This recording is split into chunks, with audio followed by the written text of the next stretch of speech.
사람이 당하는 시험에는 두 종류가 있습니다. 하나는 하나님이 주시는 시험이고 또 하나는 마귀가 주는 시험입니다.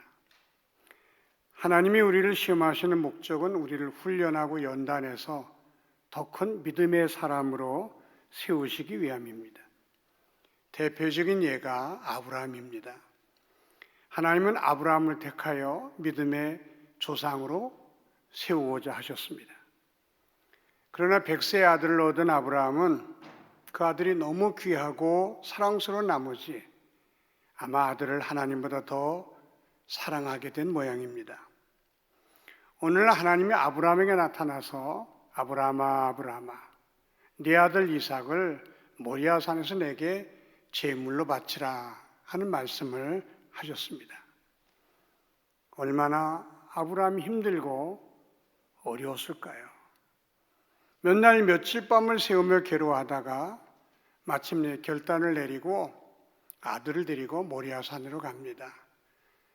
산 정상에서 아들을 묻고 바위 위에 누웠습니다. 칼을 들어 내려치려는 순간에 하나님의 급한 음성이 들렸습니다. 아브라함아 아브라함아 네 아들 이삭에게 손을 대지 말라. 네가 네 아들 내 독자까지 내게 아끼지 아니하였으니 내가 이제야 내가 하나님을 경외하는 줄 아노라. 하나님이 주신 시험에 합격한 아브라함은 여호와 이레의 복을 받고 결국 믿음의 조상이 되는 것을 볼 수 있습니다. 지난주에 광야의 훈련이라는 제목으로 말씀을 전한 적이 있습니다. 하나님이 이스라엘 백성들에게 광야에서 훈련하신 목적도 동일합니다. 하나님 그 광야 시험의 목적을 이렇게 밝히고 있습니다. 신명기 8장 15절입니다. 너를 인도하여 그 광대하고 위험한 광야 곧 불뱀과 전갈이 있고 물이 없는 간조한 땅을 지나게 하셨으며 또 너를 위하여 단단한 반석에서 물을 내셨으며 네 조상들도 알지 못하던 만나를 광야에서 내게 먹이셨나니 이는 다 너를 낮추시며 너를 시험하사 마침내 내게 복을 주려 하심이었느니라. 이스라엘 백성들에게 마침내 복을 주시기 위하여 그들을 훈련하시고 연단하신 것입니다. 우리에게 찾아오는 갖가지 어려움과 고난을 하나님의 시험과 훈련으로 받아들여 회개할 것은 회개하고 결단할 것은 결단함으로 더 큰 하나님의 은혜와 복을 받는 저와 여러분이 될 수 있기를 바랍니다. 둘째로 마귀가 주는 시험이 있습니다. 하나님이 주시는 시험을 테스트라고 한다면 마귀가 주는 시험은 템테이션이라고 할 수 있습니다. 유혹이라는 뜻입니다. 마귀가 우리를 유혹하는 목적은 무엇이겠습니까? 우리를 넘어지게 하고 쓰러지게 하는 것입니다. 우리를 믿음에서 멀리 떠나게 하는 것입니다. 하나님을 떠나고 은혜를 떠나서 죄를 짓고 결국 망하고 불행하게 만드는 것이 마귀의 목적입니다. 그런데 마귀가 우리를 유혹할 때 가장 자주 사용하는 것이 바로 우리가 갖고 있는 욕심이라고 하는 것입니다. 우리가 욕심을 가지고 살다 보면 마귀가 우리를 찾아옵니다. 마귀가 우리의 욕심을 이용하여 우리를 유혹하면 우리가 죄를 짓게 되고 결국은 망하고 죽게 되는 것입니다. 오늘 말씀 14절에 각 사람이 시험을 받는 것은 자기 욕심에 끌려 미혹됨이니 욕심이 잉태한 즉 죄를 낳고 죄가 장성한 즉 사망을 낳느니라고 말씀하셨습니다. 그럼 욕심은 무엇입니까? 욕심이란 나에게 주어진 목 이상의 것을 차지하려 하는 마음을 가리킵니다. 분수에 넘치도록 더 갖고자 하는 마음, 절제할 줄 모르는 소유욕을 욕심이라고 하는 것입니다. 사람치고 욕심 없는 사람은 없습니다.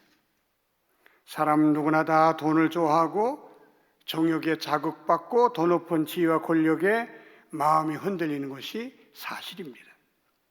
이 욕심을 잘 관리하고 조절하면 우리가 더 행복해질 수 있지만 욕심에 사로잡혀 욕심의 종노릇하다 보면 사람이 짐승이 되고 마귀가 되어 무서운 죄를 짓고 결국은 불행의 나락으로 떨어지고 마는 것입니다. 욕심을 갖고 살면 어떻게 되겠습니까? 먼저 우리 자신이 불행해진다고 성경은 말씀하고 있습니다. 욕심이 잉태한 적 죄를 낳고 죄가 장성한 적 사망을 낳느니라고 했습니다. 여기서 말씀하고 있는 사망은 인간의 가장 불행한 상태, 최악의 상황을 말하는 것입니다. 물질에 대한 지나친 욕심, 권력에 대한 욕심, 쾌락에 대한 욕심을 갖고 살다 보면 자연히 죄를 짓게 되고 경찰서나 교도소를 들락거리는 사람이 된다고 하는 것입니다. 실제로 교도소 안에 있는 사람의 85%가 욕심 때문에 죄를 지었다는 통계가 있습니다. 사형수의 65%가 욕심 때문에 사람을 죽였다는 것입니다. 사람이 욕심을 갖고 살다 보면 마귀가 쳐놓은 그물에 걸려 스스로 시험에 빠지거나 아니면 무서운 죄를 범한 후 죽을 만큼의 고통을 당하게 된다는 말씀입니다. 야고보서 4장 1절에 보면 너희 중에 싸움이 어디로부터 다툼이 어디로부터 나느냐? 너희 지체 중에서 싸우는 정욕으로부터 나는 것이 아니냐고 말씀하고 있습니다. 욕심을 갖게 되면 싸우고 다투게 된다는 말씀입니다. 실제로 부모님이 남겨신 유산에 욕심이 붙어서 다투고 싸움으로 형제간이 남보다도 못한 사람들이 꽤나 많이 있습니다.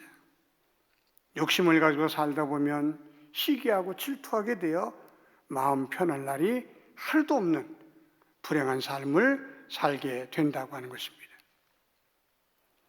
고속도로에서도 적당한 속도로 달리면 사고 날 일이 별로 없습니다. 그러나 무리하게 달리는 차는 언제나 사고의 위험을 안고 달리는 것입니다. 사람이 먹는 것에 너무 욕심을 내다가 위장병을 비롯해서 당뇨, 비만, 혈압 등 온갖 질병에 시달리게 되는 것입니다. 우리가 돼지를 아주 탐욕스럽고 먹는 것만을 좋아하는 짐승으로 알고 있지만 사실 돼지는 자기가 먹을 양의 80%만 먹고 더 이상은 안 먹는다고 합니다. 돼지가 너무 많이 먹어서 배탈 나는 경우는 없다고 하는 것입니다. 야생의 짐승들도 힘써 잡은 먹이지만 어느 정도 먹고 나서는 물러선다고 합니다. 그러나 유독 사람만은 100%, 120%까지 먹는다고 합니다. 그래서 위가 늘어나서 나중에 수축작용을 못할 정도로 위가 고장이 난다고 하는 것입니다. 우리가 욕심을 갖고 살다 보면 결국 우리 자신이 불행해지고 마는 것을 알 수 있습니다. 우리가 욕심을 갖고 살다 보면 많은 것을 잃어버리게 됩니다. 무엇보다도 감사를 잃어버립니다.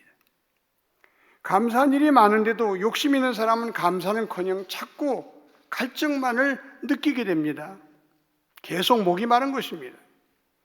남이 보기에는 그만하면 됐는데도 욕심 있는 사람은 만족을 못하기 때문에 감사가 없습니다.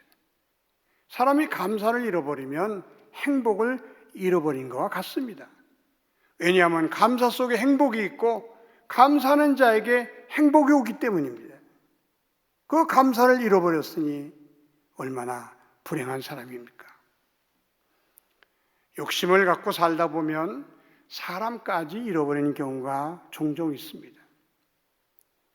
저희 집안 친척 한 분이 욕심을 이기지 못해 아무도 모르게 종종 땅의 일부분을 팔아먹은 일이 있었습니다.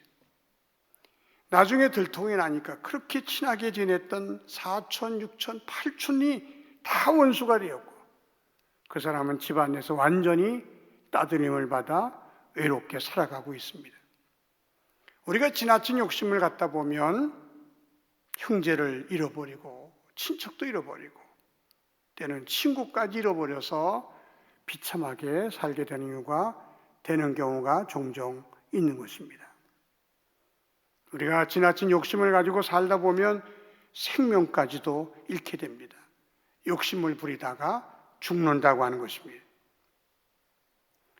우리에게 어떤 집사님의 남편이 사업을 하는데 크게 성공을 했습니다.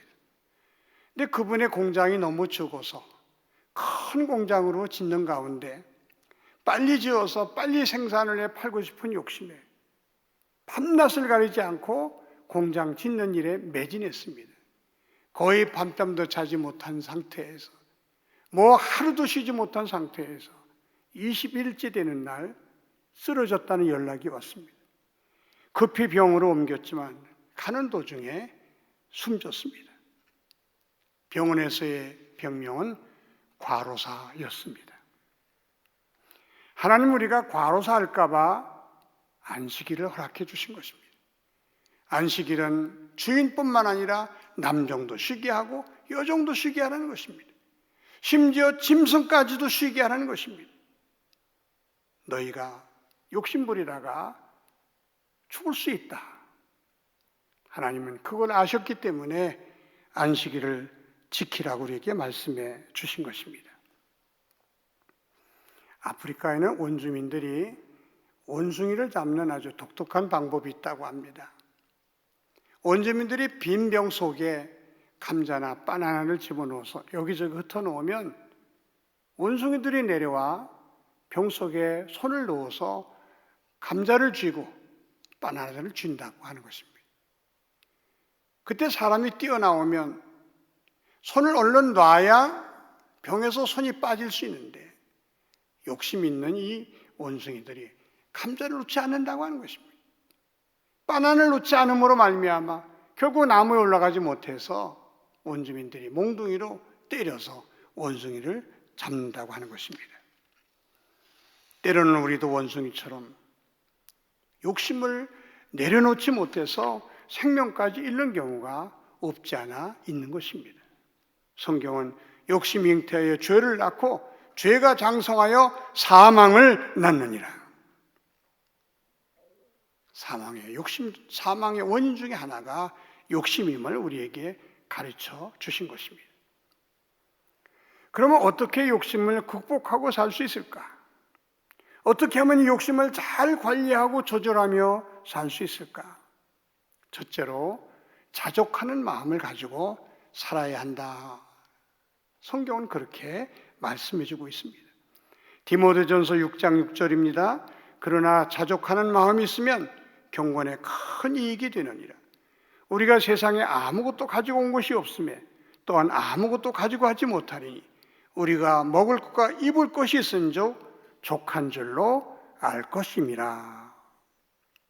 족한 줄로 알면, 하나님이 내게 주신 것으로 만족할 줄 알면 우리가 욕심에서 벗어날 수가 있다고 하는 것입니다. 이미 구원받은 것 때문에 감사하고 하나님이 주신 건강 때문에 감사하고 하나님이 내게 주신 이것저것에 감사하는 마음을 가지고 자족하는 마음을 가지고 살다 보면 욕심을 이길 수 있고 욕심에서 자유할 수가 있다고 하는 것입니다. 우리가 욕심을 이기는 가장 좋은 비결은 감사하며 사는 데 있습니다. 감사한 사람은 욕심을 이겨낼 수가 있는 것입니다. 언젠가 한번 말씀드렸습니다만 토크쇼의 여왕이라고 불리는 오프라 윈프리는 굉장히 불행한 과거를 보낸 사람입니다.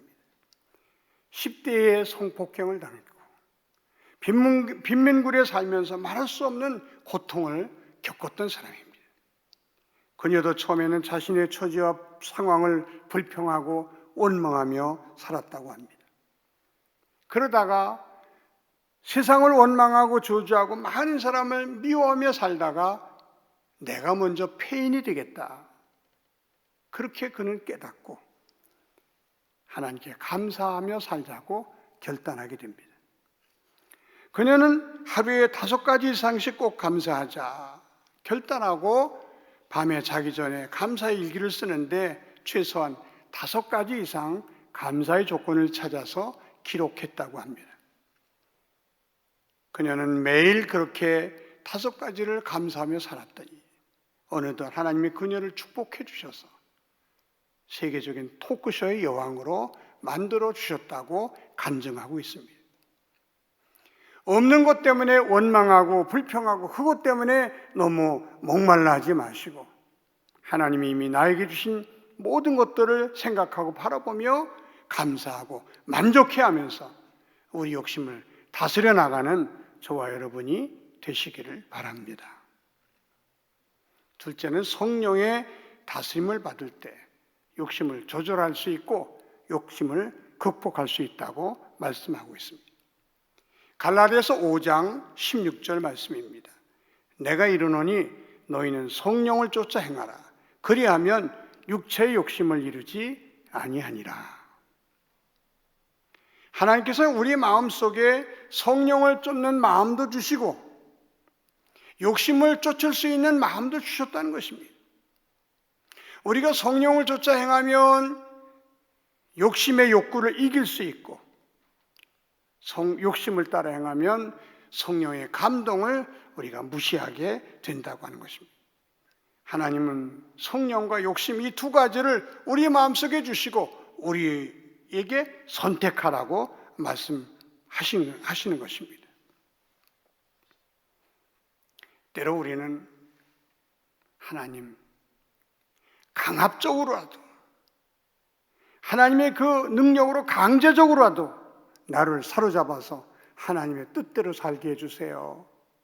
하나님의 말씀대로 살게 해주세요. 그런 기도를 드릴 때도 있습니다만 사실 그런 기도는 잘못된 기도입니다. 하나님이 들어주지 않습니다. 하나님은 항상 우리에게 선택권을 주시고 그 선택에 대해서 책임을 지게 하십니다. 그것이 하나님의 방법입니다. 에덴 동산에 선악을 알게 하는 나무를 심어 놓으시고 우리에게 선택권을 주신 것입니다. 이것을 먹고 죄를 짓고 불행하게 살아갈 것이냐, 아니면 이것을 먹지 않고 영원의 에덴에서 행복하게 살 것인가, 네가 선택하라는 것입니다. 하나님은 우리 안에 성령의 인도하심과 또 욕심이 이끄는 것 2가지를 두시고 우리에게 선택하라고 말씀하고 계십니다.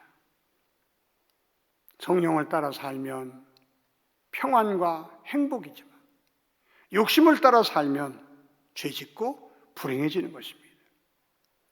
아무쪼록 성령을 따라 행함으로 성령의 다스림을 받음으로 욕심을 이기고 조절해서 하나님이 주신 그 은혜와 행복을 계속해서 누리며 사는 저와 여러분이 되시기를 바랍니다.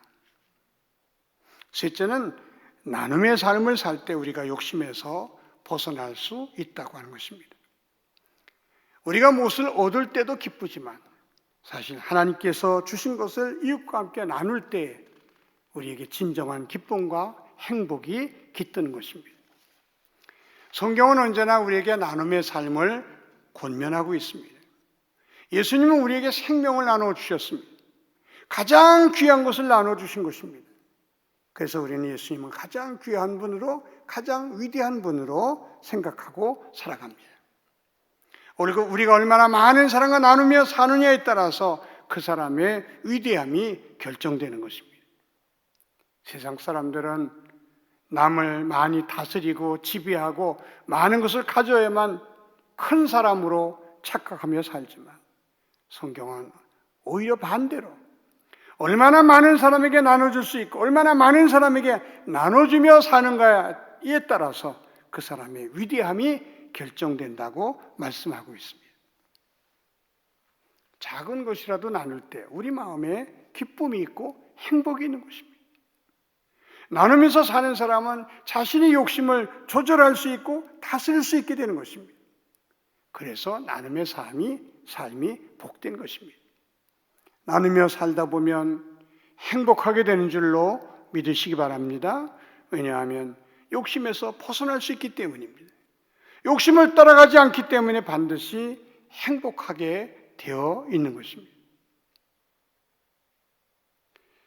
우리가 10분의 1은 하나님께, 100분의 1은 이웃에게 드리자. 그래서 한 달에 한 번씩 내 수입의 100분의 1을 이웃에게 나누는 사랑연금을 하고 있습니다. 사실 100분의 1은 아주 작은 액수입니다. 그러나 이렇게 하다 보면 100분의 2도 드릴 수 있고 100분의 3도 드릴 수 있게 되는 것입니다.